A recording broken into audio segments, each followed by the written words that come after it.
Салам достор, биздин бүгүнкү темабыз бөлчөктөр. Бөлчөк деген сөздү укканда көп эле окуучулар коркушат. Бул эмне, дагы жалпы орток бөлүмгө алып келүү аябай кыйын нерсе сезилет. Бирок бүгүнкү сабакта биз бөлчөктөрдү эң жөнөкөй нерсе экенин билебиз, себеби биз буну жашоодо колдонобуз жана эч кандай кыйындыгы жок. Бөлчөк деген сөз өзү аты айтып тургандай эле бөл, бир нерсенин бөлүктөрүн билдирет. Элестетебиз, бизде ушундай чоң даамдуу пицца бар. Аны санай турган болсок, 8 тең бөлүккө бөлүнгөн. Эми алардын ичинен 8 бөлүк деп турат. Элестетебиз, биз мектептен келдик ачка болуп жана ал жерден дароо эле 3 кусок жеп койдук. 3 кусок бөлчөк 3 кусок пиццаны жесек, аны эмне деп айтсак болот? Бул биз деген жалпы канча кусок бар эле? 8. Ошонун ичинен 3тү жедик деп айтыш үчүн биз ушундай бөлчөк жазабыз. Бул эмнени билдирет? Кантип окулат? 8ден 3. Демек, биз буну айтканда, мисалы 8ден 3 дегенде, биз уже бул 3 кусокту жеп койдук деп түшүнсөк болот. Ал эми биз жөн эле бир эле кусогун жесек, бул жалпы, астына дайыма жалпы жазылат.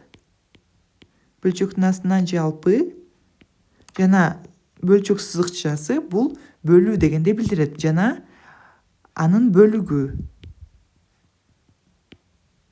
Мисалы 8ден 1.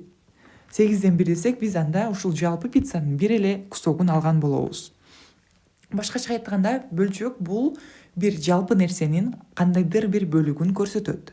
Элестетебиз, бизде дал ушундай эле пицца бар жана ал 4 бөлүккө бөлүнгөн болсо, биз анын ичинен бир эле бөлүгүн алсак, анда демек бул эмне болот? Бул жалпы 4 бөлүк бар дейбиз жана анын ичинен биз бирөөнү эле алып жатабыз. 4төн 1 деп окулат. Асты биринчи окулат. 4 бөлүктөн мен бирөөнү гана алып жатам дегенди билдирет. Эң жөнөкөй негизи элестетебиз, эгерде биз бир эмес 2 бөлүгүн алсак кандай болот? Бул 4төн 2 дегенди билдирет. Эгер дал эле ушул пиццаны биз жок, мага экөө жетишпейт десек, 3 бөлүгүн ала турган болсок, пицца дагы деле 4кө бөлүнүп турат. Болгону биз өзүбүзгө алган кусоктор өзгөрүп атат. Бул 4төн 3 болот. Эгер биз жок, бул дагы мага жетишсиз, мен дагы көбүрөөк жейм деп акыркы бөлүгүн дагы алып койсок, бул 4төн 4, башкача айтканда, 4төн 4 деген эмнени билдирет? Бул 1. Биз жалпы бир пиццаны алып койдук. 4 бөлүккө бөлдүк дагы, ар бир кусогун бир-бирден алып, биз жалпы бир пиццаны алып койдук.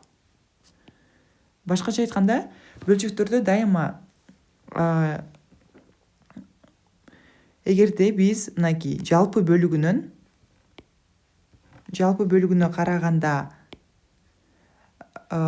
өйдө жагында жазылган кичинекей бөлүк көбүрөөк болуп калса, анда ал бирден ашык дегенди билдирет. Ал эми тескерисинче экөө барабар болуп калса, мисалы 5тен 5. Бул 1ге барабар, себеби биз бир, мисалы, пиццаны алдык, аны 5 бөлүккө бөлдүк дагы, 5өөнү тең алып койдук. Демек, жалпы бул пицца бардыгы алынып калды дегенди билдирет. Кийинки бул, мисалы, кошуу жана кеминтүү. Бөлчөктөрдү көп окуучулар мындан да кыйналат, жалпы орток бөлүмгө алып келүү бардыгына коркунучтуу угулат. Бирок бул дагы эң эле жөнөкөй. Элестетебиз, биринчи бул эмнени билдирет? Биринчи бир бөлүк бар болчу бизде, ал 2ге бөлүнүп турат. Демек, буну бөлчөк түрүндө жазсак, 2 жалпы андын ичинен биз, мисалы, бир эле бөлүгүн алабыз. 1. Ал эми экинчи пиццабыз, экинчи жалпы нерсе 4кө бөлүнгөн. 1, 2, 3, 4. 4 тутуштук. Бунун ичинен дагы биз эгер бирөөнү эле ала турган болсок, демек бул 4төн 1 болот. Кошуу үчүн бул экөөнүн биздин акыркы пиццабыз кандай бөлүктөрдөн туруп калат? Жалпы бир пицца. Жана муну чыгарыш үчүн 2ден 1ге 4төн 1ди кошуу үчүн биз пиццалардын кусоктору 1 болуш керек, размери 1 болуш керек. Биз себеби бул чоң болот атпайбы бул кусок? Ал эми экинчи кусогубуз кичинекей болуп атат, анын жарымы. Экөөнү кошо албайбыз. Биринчи экөөнү тең майдалап, размери бирдей кусокторго бөлүшүбүз керек. Андан кийин гана кошуп кемите алабыз. Биздин учурда, мисалы, бул 4кө бөлүнгөн. Эгер биринчи пиццаны дагы 2ге бөлө турган болсок, бул кусоктор баардыгы эмне окшош бир размерде болуп калат. Биринчи пиццаны майдалап салгандан кийин экинчи пиццага окшоштуруп бул жерден биз канчаны алып атабыз? Мына боелгон эң алдыңкы боелгон жер бул азыркы учурда 4кө бөлүнүп калды жана биз боелгон жерден 2-өн алып атабыз. Бул жерде экинчи пиццада эч кандай өзгөрүү болгон жок. Бул 1 жана 4 дейбиз. Эгер 2-өн кошо турган болсок, бул канча болот? 4төн 3. Башкача айтканда, мынакей биздин пиццабыз бар эле бул жерде, пицца акыркыда. Биз bundan бул экинчи кусоктуку ал эми биринчи пиццадан биз алып барабыз дагы. Мына бул жалпы бардык жарымын алабыз. Эң акырында бизде эмне кандай жооп болот? Эгерде биз 2ден 1ге 4төн 1ди кошо турган болсок, жалпы бул жерде канча кусок бар? 4 кусок бар. Жана алардын ичинен биз 3тү алып атабыз. Демек, бул эки сандын суммасы, эки сандын эмес, эки бөлчөктүн суммасы эмне болот экен? 3төн 4. Кошуу жана кемитүү үчүн биринчи эске ала турган нерсе биздин пиццаларыбыздын размери, бөлүктөрүнүн размери тең болуш керек. Дароо эле, мисалы 2ден 1ге 4төн 1ди кошо албайбыз. Себеби биринчи пиццанын размери чоң аябай, экинчи пицца кичинекей. Буларды кошуп же кемитиш үчүн биринчи окшош размерге алып келебиз, андан кийин каалашыбызча кошуп кемитсек болот. Мисалы кийинки эсепти карай турган болсок, бул жерде дагы пиццалар бар.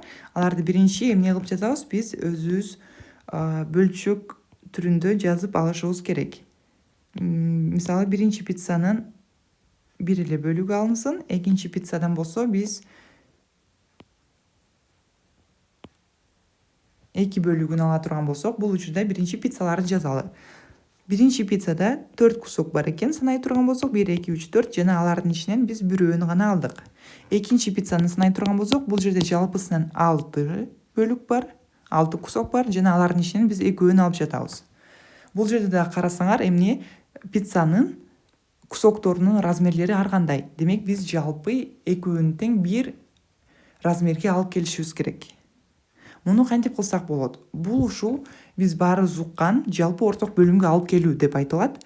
Жөнөкөй тилде эмне пиццалардын кусокторунун теңдөө. Бул үчүн эмне кылсак болот? 6га бөлүнүп турат, бул жакта 4кө бөлүнүп турат. 2 тең кайсыл санга бөлүнөт? 4 дагы, 6 дагы бөлүнгөн сан. Мисалы эң кичинекейи 12. 12 себеби эмне? 6га дагы бөлүнөт, калдыгы жок. 12-ни 4кө бөлсөк дагы 3 болуп эч кандай калдык чыкпайт. Жарайт. Демек, биз 2 пиццаны тең майдалап 12 кусокко бөлүшүбүз керек. Азыркы учурда бөлүп жаткан убагыбыз.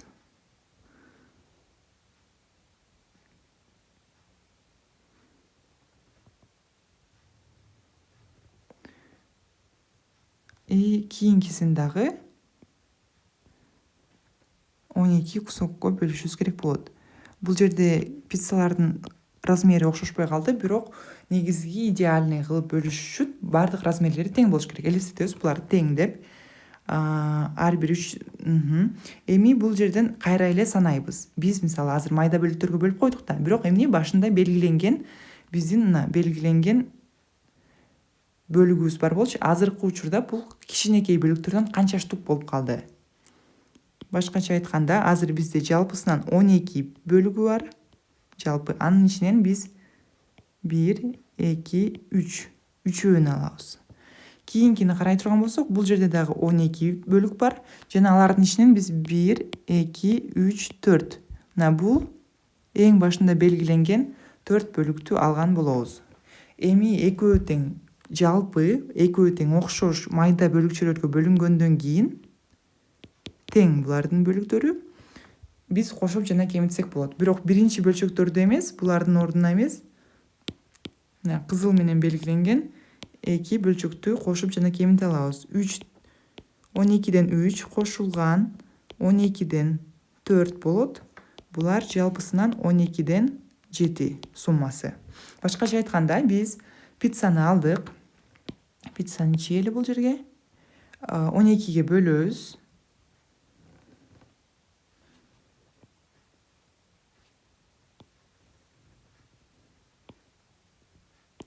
12 тең бөлүккө бөлүнгөндөн кийин бул жерден биз 7 кусокту алып жатабыз дегенди билдирет. 1 кусок, 2 кусок, 3 кусок, 4 кусок, 5 кусок, 6 кусок, 7 кусок. Жарымдан бир аз чоң. Эгерде биз мынакей бул жерден эң биринчи баштапкыны карай турган болсок, мынакей ушул кусогубуз бар эле биздин жана бул кусок бар болчу. Визуально карасак деле экөө бир аз жарымдан көбүрөөк болот. Демек, биз албетте чыгарганыбыз туура. Бул жерде бардык бөлүктөрдү бир гана тең деп эсептешибиз керек. Бөлгөндө биз кошуп жана кемите алабыз бир гана качан биздин бөлүктөрү, майда бөлүктөр эмне тең болгондо. Биринчи аларды тең дейбиз. Андан кийин гана кошуп кемите алабыз. Ушул менен биздин бүгүнкү сабагыбыз айыктады. Эгерде суроолоруңар болсо комментарийге жазабыз жана кийинки видеолорго көрүш үчүн катталып лайк басканды унутпайбыз.